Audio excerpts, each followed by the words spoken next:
ಸಭೆಗೆ ಬಂದು ಉಪಸ್ಥಿತಿರುವಂತಹ ನಮ್ಮ ಕರ್ನಾಟಕ ಜನ ಸರ್ಕಾರದ ಮಾನ್ಯ ಮುಖ್ಯಮಂತ್ರಿಗಳು, ತಂದೆಯವರು ಆದಂಥವರು, ಮತ್ತೆ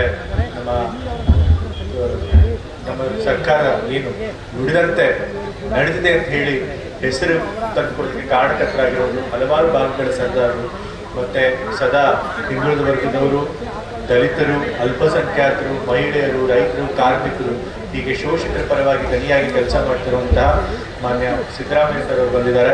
ಅದೇ ರೀತಿ ಮತ್ತೋರ್ವ ಸರ್ಕಾರದ ಸಚಿವರು, ಸಮಾಜ ಕಲ್ಯಾಣ ಇಲಾಖೆ ಸಚಿವರು, ತಂದೆಯವರಿಗೆ ಆಪ್ತ ಮಿತ್ರರು, ಮತ್ತೆ ತಮ್ಮ ಇಡೀ ರಾಜಕೀಯ ಜೀವನದ ಉದ್ದಕ್ಕೂ ಕೂಡ ತಮ್ಮಿತರ ಪರವಾಗಿ ದನಿಯಾಗಿ ಕೆಲಸ ಮಾಡಿಕೊಂಡು ಸಂವಿಧಾನ ಮೌಲ್ಯಗಳನ್ನ ಎತ್ತಿ ಹಿಡಿಯುವಂತ ಕೆಲಸ ಮಾಡಿರುವಂತಹ ಎಚ್.ಸಿ. ಮಾದೇವಪ್ಪ ಸರ್ ಅವರು ಬಂದಿದ್ದಾರೆ.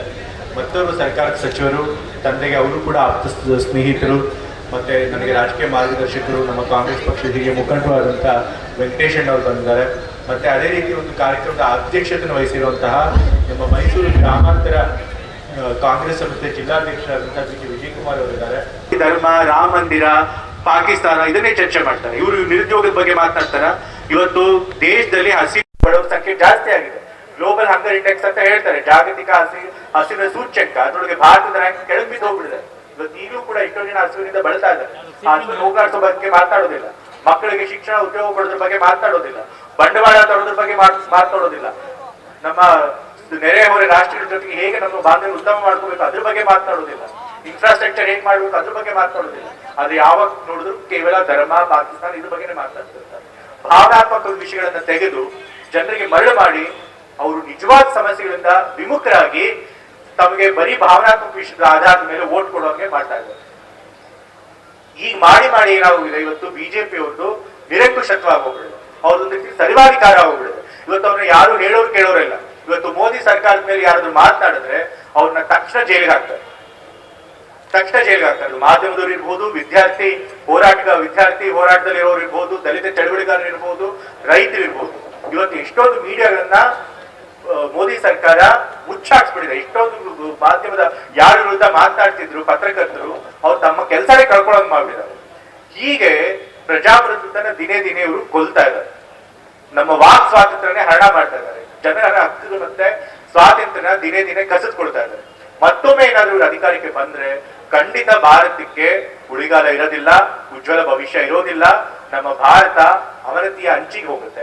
ಪ್ರಜಾಪ್ರಭುತ್ವ ಅನ್ನೋದು ಸಂಪೂರ್ಣವಾಗಿ ನಾಶವಾಗಿ ಸರ್ವಾಧಿಕಾರತ್ವ ಬರುತ್ತೆ. ಹಾಗಾಗಿ ಜನರು ಎಚ್ಚರಿಕೆಯಿಂದ ವೋಟ್ ಹಾಕ್ಬೇಕು.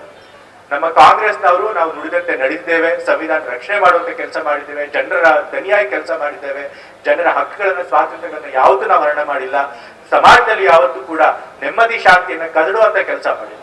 ಹಾಗಾಗಿ ನಾವು ಯಾವತ್ತೂ ಕೂಡ ಒಳ್ಳೆ ಕೆಲಸ ಮಾಡಿದೀವಿ, ಜನರ ಪರವಾಗಿ ಕೆಲಸ ಮಾಡಿದೀವಿ. ಹಾಗಾಗಿ ನಿಮ್ಮ ಓಟು ಕಾಂಗ್ರೆಸ್ ಪಕ್ಷದ ಪರವಾಗಿರ್ಬೇಕು ಅಂತ ಹೇಳಿ ಈ ವೇದಿಕೆ ಮೂಲಕ ನಿಮ್ಮಲ್ಲಿ ನಾನು ಕಳಕಳಿಯಾಗಿ ವಿನಂತಿ ಮಾಡ್ತಾ ಇದ್ದೇನೆ. ಮತ್ತೆ ಈ ಬಾರಿ ಈ ಒಂದು ಚುನಾವಣೆಯಲ್ಲಿ ನಮ್ಮ ಅಭ್ಯರ್ಥಿ ಆಗಿರುವಂತವರು ಸುನಿಲ್ ಬೋಸ್ ಅವರು, ಈ ಲೋಕಸಭಾ ಕ್ಷೇತ್ರದಿಂದ. ಸುನಿಲ್ ಬೋಸ್ ಅವರು ಎಲ್ಲರಿಗೂ ಚಿರಪರಿಚಿತರು. 2006ರಲ್ಲಿ ನಮ್ಮ ಅಣ್ಣ ದಿವಂಗತ ರಾಕೇಶ್ ರವರು ಯಾವಾಗ ರಾಜಕೀಯ ಪ್ರವೇಶ ಮಾಡಿದ್ರು ಚಾಮುಂಡೇಶ್ವರಿ ಉಪಚುನಾವಣೆಯ ಸಮಯದಲ್ಲಿ, ಆಗ್ಲೇ ಆತ ಕೂಡ ನನ್ನ ಒಳ್ಳೆ ಸ್ನೇಹಿತ, ಆತ ಕೂಡ ಆಗ್ಲೇ ಚುನಾವಣೆಗೆ ಪ್ರವೇಶ ಮಾಡಿದ್ದು. ಅವಾಗಿನೂ ಕೂಡ ಜನಸೇವೆಯಲ್ಲಿ ತೊಳ್ಕೊಂಡಿದ್ದಾರೆ. ಮಹದೇವಪ್ಪ ಸರ್ ಅವರು ಸಚಿವರಾಗಿ ಬ್ಯುಸಿ ಆಗಿದ್ದಾಗ ಕ್ಷೇತ್ರನ ನೋಡ್ಕೊಳ್ಳುವಂತ ಕೆಲಸ ಮಾಡಿದ್ದಾರೆ. ಮಹದೇವಪ್ಪ ಸರ್ ಅವರ ಚುನಾವಣೆಯನ್ನು ಕೂಡ ಅವರೇ ನಡೆಸಿದ್ದಾರೆ. 2017ರಲ್ಲಿ ನಂಜನಗೂಡು ವಿಧಾನಸಭಾ ಉಪಚುನಾವಣೆ ನಡೀತು. ಆಗ ಅವರಿಗೆ ಟಿಕೆಟ್ ಆಕಾಂಕ್ಷಿ ಆಗಿದ್ರು, ಆದ್ರೆ ಅವರ ಕಾರಣಾಂತರದಿಂದ ಅವ್ರಿಗೆ ಟಿಕೆಟ್ ಸಿಕ್ಕಿರ್ಲಿಲ್ಲ. ಆದ್ರೂ ಕೂಡ ಅವ್ರು ಬೇಸರ ಮಾಡ್ಕೊಳ್ಳದೆ ಪಕ್ಷಕ್ಕೆ ನಿಷ್ಠರಾಗಿ ಪಕ್ಷದ ಸಂಘಟನೆಯಲ್ಲಿ ತೊಡ್ಕೊಂಡಿದ್ರು. ನಾವು 2023 ಚುನಾವಣೆಗಿಂತ ಮುಂಚೆ ಹಲವಾರು ಕಾರ್ಯಕ್ರಮಗಳು ನಮ್ಮ ಕಾಂಗ್ರೆಸ್ ಪಕ್ಷ ಹಮ್ಮಿಕೊಂಡಿರ್ತು. ಇಡೀ ರಾಜ್ಯಾದ್ಯಂತ ಸಿದ್ದರಾಮೋತ್ಸವ ಇರ್ಬೋದು, ಸ್ವಾತಂತ್ರ್ಯ ಅಮೃತ ಮಹೋತ್ಸವ ಇರ್ಬೋದು, ಭಾರತ್ ಜೋಡೋ ಯಾತ್ರೆ, ಗ್ಯಾರಂಟಿ ಕಾರ್ಡ್ ಮನೆಗೆ ತಲುಪಿಸುವಂತದ್ದು ಎಲ್ಲ ಕಾರ್ಯಕ್ರಮಗಳು ನಮ್ಮ ಟಿ.ನರಸೀಪುರ ವಿಧಾನಸಭಾ ಕ್ಷೇತ್ರ, ಮೈಸೂರು ಮತ್ತು ಚಾಮರಾಜನಗರ ಜಿಲ್ಲೆಯಲ್ಲಿ ಯಶಸ್ವಿ ಆಗೋದಕ್ಕೆ ಅವರು ಕೂಡ ಕೊಡುಗೆನ ಕೊಟ್ಟಿದ್ದಾರೆ. ಹಾಗಾಗಿ ಅವ್ರ ಕೆಲಸನ ನೋಡಿ ಇವತ್ತು ನಮ್ಮ ಪಕ್ಷ ಅವರಿಗೆ ಗುರುತಿಸಿ ಈ ಒಂದು ಲೋಕಸಭಾ ಕ್ಷೇತ್ರಕ್ಕೆ ಟಿಕೆಟ್ ಕೊಟ್ಟಿದೆ. ಟಿ.ನರಸೀಪುರ ವಿಧಾನಸಭಾ ಕ್ಷೇತ್ರ ಇರ್ಬೋದು, ವರ್ಣ ವಿಧಾನಸಭಾ ಕ್ಷೇತ್ರ ಇರ್ಬೋದು, ಎರಡು ಪ್ರತಿಷ್ಠಿತ ಕ್ಷೇತ್ರಗಳು. ಒಂದು ಮುಖ್ಯಮಂತ್ರಿಗಳ ಕ್ಷೇತ್ರ ಆದ್ರೆ ಮತ್ತೊಂದು ಈ ಜಿಲ್ಲೆಯ ಉಸ್ತುವಾರಿ ಮಂತ್ರಿಗಳಾದಂತಹ, ಮೈಸೂರು ಜಿಲ್ಲೆ ಉಸ್ತುವಾರಿ ಮಂತ್ರಿಗಳಾದಂತಹ ಎಚ್.ಸಿ. ಮಾದೇವಪ್ಪ ಕ್ಷೇತ್ರ. ಇವತ್ತು ಎರಡೂ ಕ್ಷೇತ್ರಗಳಲ್ಲಿ ನಮಗೆ ಬಹುಮತದಿಂದ ನಮ್ಮ ಅಭ್ಯರ್ಥಿಯಾದಂತಹ ಸುನಿಲ್ ಬೋಸ್ ಅವರು ಆಯ್ಕೆಯಾಗಿ ಬರಬೇಕು. ಅವರು ಹೆಚ್ಚಿನ ಬಹುಮತ ಗಳಿಸ್ಕೊಳ್ಳಿಲ್ಲ ಅಂತಂದ್ರೆ ಎರಡೂ ಕ್ಷೇತ್ರಗಳಲ್ಲಿ ನಮ್ಗೆ ಮುಜುಗರ ಖಂಡಿತ ಆಗುತ್ತೆ. ನಮ್ಮ ಟೀಕೆ ಮಾಡೋರು ಕಾಯ್ಕೊಂಡಿರ್ತಾರೆ ಟೀಕೆ ಮಾಡ್ಬೇಕು ಅಂತ ಹೇಳಿ. ಹಾಗಾಗಿ ದಯವಿಟ್ಟು ನೀವು ಅದಕ್ಕೆ ಅವಕಾಶ ಮಾಡ್ಕೊಡ್ಬಾರ್ದು ನಮ್ಮ ವಿರೋಧಿಗಳಿಗೆ. ನಮ್ಗೆ ಎರಡೂ ಕ್ಷೇತ್ರದಲ್ಲಿ ಹೆಚ್ಚಿನ ರೀತಿಯಲ್ಲಿ ಬಹುಮತ ಬರೋಂಗೆ ಮಾಡಿ ನಮ್ಮ ಅಭ್ಯರ್ಥಿನ ಗೆಲ್ಲಿಸಿ ನಮ್ಮ ಹೆಸರನ್ನ ಉಳಿಸ್ಕೊಡ್ಬೇಕು.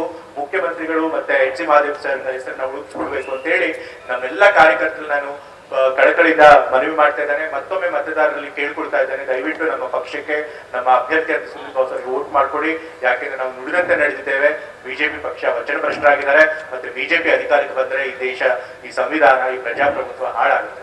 ಮತ್ತೆ ಇವತ್ತು ಬಿಜೆಪಿಯಿಂದ ಯಾರು ಅಭ್ಯರ್ಥಿ ಆಗಿದ್ದಾರೆ ಅವರು ಹಿಂದೆ ಕಾಂಗ್ರೆಸ್ ಪಕ್ಷದಲ್ಲೇ ಇದ್ದವರು.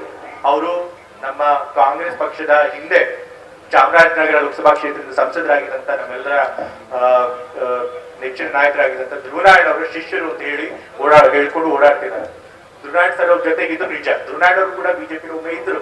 ಆದ್ರೆ ಬಿಜೆಪಿ ಪಕ್ಷ ಆ ತತ್ವ ಸಿದ್ಧಾಂತ ಧಿಕ್ಕರಿಸಿ ಅದು ದಲಿತ ವಿರೋಧಿ ಪಕ್ಷ, ಸಂವಿಧಾನ ವಿರೋಧಿ ಪಕ್ಷ ಅಂತ ಹೇಳಿ ಅದನ್ನ ತ್ಯಜಿಸಿ ನಮ್ಮ ಕಾಂಗ್ರೆಸ್ ಪಕ್ಷಕ್ಕೆ ಬಂದ್ರು. ಕಾಂಗ್ರೆಸ್ ಪಕ್ಷಕ್ಕೆ ಬಂದ ಮೇಲೆ ಸಂಪೂರ್ಣವಾಗಿ ಅವರು ಕಾಂಗ್ರೆಸ್ ಪಕ್ಷ ಮತ್ತೆ ಸಿದ್ಧಾಂತನ ಸಂಪೂರ್ಣವಾಗಿ ಮೈಗೂಡಿಸ್ಕೊಂಡ್ರು. ತಮ್ಮನ್ನ ತಾವು ಕಾಂಗ್ರೆಸ್ ಪಕ್ಷಕ್ಕೆ ಸಮರ್ಪಿಸ್ಕೊಂಡ್ರು. ಕಾಂಗ್ರೆಸ್ ಪಕ್ಷ ಕೂಡ ಅವ್ರನ್ನ ಗುರುತಿಸಿ ಇಡೀ ರಾಜ್ಯದ ಕಾರ್ಯಾಧ್ಯಕ್ಷರನ್ನಾಗಿ ಮಾಡಿದ್ರು. ಕಾರ್ಯಾಧ್ಯಕ್ಷರಾಗಿದ್ದಾಗ ಪಕ್ಷನ ಕಟ್ಟೋದಕ್ಕೆ ಅವ್ರು ಬಹಳಷ್ಟು ಕೊಡುಗೆ ನೀಡಿದ್ದಾರೆ. ಅವ್ರನ್ನ ನಾವು ಯಾರು ಕೂಡ ಮರೆಯೋದಕ್ಕಾಗೋದಿಲ್ಲ. ಆದ್ರೆ ಇವತ್ತು ಅವರ ಹೆಸರಲ್ಲಿ ಒಬ್ಬ ಬಿಜೆಪಿ ಪಕ್ಷದ ಅಭ್ಯರ್ಥಿ ಬಿಜೆಪಿ ಪಕ್ಷಕ್ಕೆ ವೋಟ್ ಕೇಳಿದ್ರೆ ಖಂಡಿತ ಧ್ರುವನಾರಾಯಣ ಅವರು ಅದಕ್ಕೆ ಒಪ್ಕೊಳ್ತಾ ಇರ್ಲಿಲ್ಲ. ಇವತ್ತು ಅಂತ ಒಬ್ಬ ಒಳ್ಳೆ ಸಂಸದ ನಮ್ಮಲ್ಲಿ ಇಲ್ಲ, ಅಂತ ಒಬ್ಬ ನಾಯಕನಾಗ ಕಳ್ಕೊಂಡಿದ್ದೀವಿ. ಆದ್ರೆ ಇವತ್ತು ಅವ್ರಿಗೆ ನಿಜವಾದಂತಹ ಶ್ರದ್ಧಾಂಜಲಿ ಮತ್ತೆ ಗೌರವ ನಾವು ಸೂಚಿಸಬೇಕು ಅಂತಂದ್ರೆ ನಮ್ಮ ಕಾಂಗ್ರೆಸ್ ಪಕ್ಷದ ಅಭ್ಯರ್ಥಿಯನ್ನ ನಾವು ಗೆಲ್ಲಿಸ್ಕೊಡ್ಬೇಕು. ಆಗ ನಾವು ಅವ್ರಿಗೆ ನಿಜವಾದ ಗೌರವ ತೋರಿಸ್ದಂಗಾಗುತ್ತೆ. ಆಗ ಈ ಕಾರಣದಿಂದ ಕೂಡ ನೀವು ಸುನಿಲ್ ಬೋಸ್ ಅವರಿಗೆ ವೋಟ್ ಹಾಕಿ ಗೆಲ್ಲಿಸ್ಕೊಡ್ಬೇಕು ಅಂತ ಹೇಳಿ ನೀವೆಲ್ಲರನ್ನು ಪ್ರಾರ್ಥನೆ ಮಾಡಿ ನನ್ನ ಮಾತುಗಳನ್ನು. ನ್ಯೂಸ್ ಫಸ್ಟ್ ನಿರ್ಭೀತಿಯಿಂದ ನಿಮ್ಮ ಪರವಾಗಿ.